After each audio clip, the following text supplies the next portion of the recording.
న్యాయాధిపతులు 21వ అధ్యాయము. ఇశ్రాయేలీయులు తమలో ఎవడనూ తన కుమార్తెను బెన్యామీనీయునికియ్యకూడదని మిస్పాలో ప్రమాణము చేసుకొనియుండిరి. ప్రజలు బేతేలుకు వచ్చి దేవుని సన్నిధిని సాయంకాలము వరకు కూర్చుండి, యెహోవా, ఇశ్రాయేలీయుల దేవా, నేడు ఇశ్రాయేలీయులలో ఒక గోత్రము లేకపోయెను. ఇది ఇశ్రాయేలీయులకు సంభవింపనేలా అని బహుగా ఏడ్చిరి. మరునాడు జనులు వేకువనే లేచి అక్కడ బలిపీఠమును కట్టి దహన బలులను సమాధాన బలులను అర్పించిరి.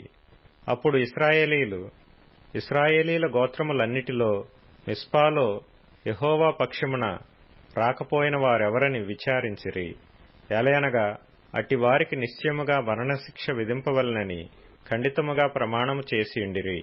ఇశ్రాయేలీయులు తమ సహోదరులైన బెన్యామీనీయులను గూర్చి పశ్చాత్తాపపడి, నేడు ఒక గోత్రము ఇశ్రాయేలీయులలో నుండకుండా కొట్టివేయబడియున్నది, మిగిలియున్న వారికి భార్యలు దొరుకునట్లు మనము మన కుమార్తెలను వారికి పెండ్లి చేయమని యెహోవా తోడని ప్రమాణము చేసితిమి కదా, వారి విషయంలో ఏమి చేయగలము అని చెప్పుకొనిరి.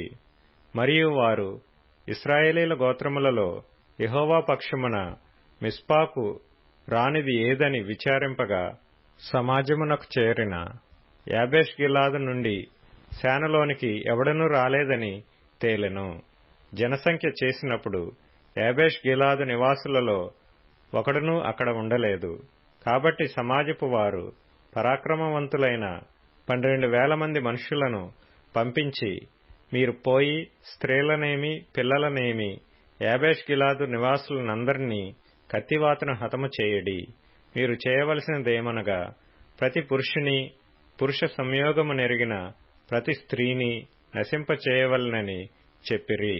యాబేష్ గిలాదు నివాసులలో పురుష సంయోగము నెరుగని 400 మంది కన్యలైన స్త్రీలు దొరకగా, కనాను దేశమందలి షిలోహులోనున్న సేనలోనికి వారిని తీసుకొని వచ్చిరి. ఆ సర్వ సమాజము రిమ్మోను కొండలోనున్న బెన్యామీనీయులతో మాట్లాడుటకును వారిని సమాధానపరచుటకును వర్తమానము పంపగా, ఆ వేళను బెన్యామీనీయులు తిరిగి వచ్చిరి.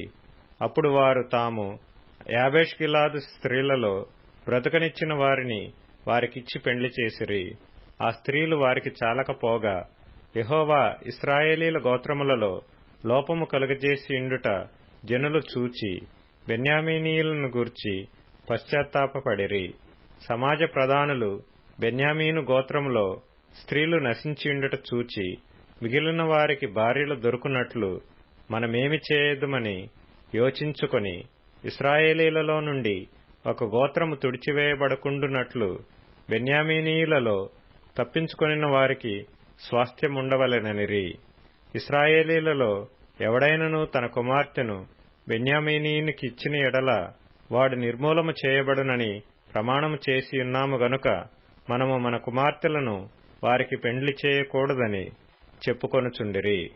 కాగా వారు బెన్యామీనీయులతో ఇట్లనిరి, ఇదిగో బేతేలుకు ఉత్తర దిక్కున, బేతేలు నుండి షెకెమునకు పోవు రాజమార్గమునకు తూర్పుననున్న లెబోనాకు దక్షిణ దిక్కున యెహోవాకు పండగ ఏటేటా షిలోహులో జరుగునని చెప్పి, బెన్యామీనీయులను చూచి, మీరు వెళ్లి ద్రాక్ష తోటలలో మాటున నుండి షిలోహు స్త్రీలు నాట్యమాడు వారితో కలిసి నాట్యమాడుటకు బయలుదేరగా, ద్రాక్ష తోటలలో నుండి బయలుదేరి వచ్చి పెండ్లి చేసుకొనుటకు ప్రతివాడును షిలోహు స్త్రీలలో ఒకదాని పట్టుకొని బెన్యామీనీయుల దేశమునకు పారిపోవుడి.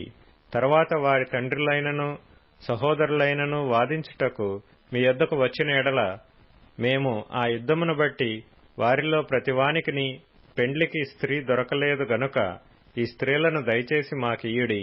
ఈ సమయమున వారికిచ్చిన ఎడల మీరు అపరాధులగుదురు గనుక మాకిచ్చినట్లుగా ఇయ్యుడని వారితో చెప్పెదమనిరి.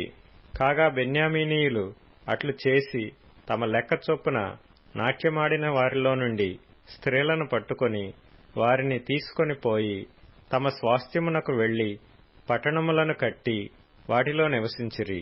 అటు పిమ్మట ఇశ్రాయేలీయులలో ప్రతివాడును అక్కడ నుండి తమ గోత్రస్థానములకును కుటుంబములకును పోయెను. అందరునూ అక్కడ నుండి బయలుదేరి తమ స్వాస్థ్యములకు పోయిరి. ఆ దినములలో ఇశ్రాయేలీయులకు రాజు లేడు. ప్రతివాడును తన తన ఇష్టానుసారముగా ప్రవర్తించుచూ వచ్చెను.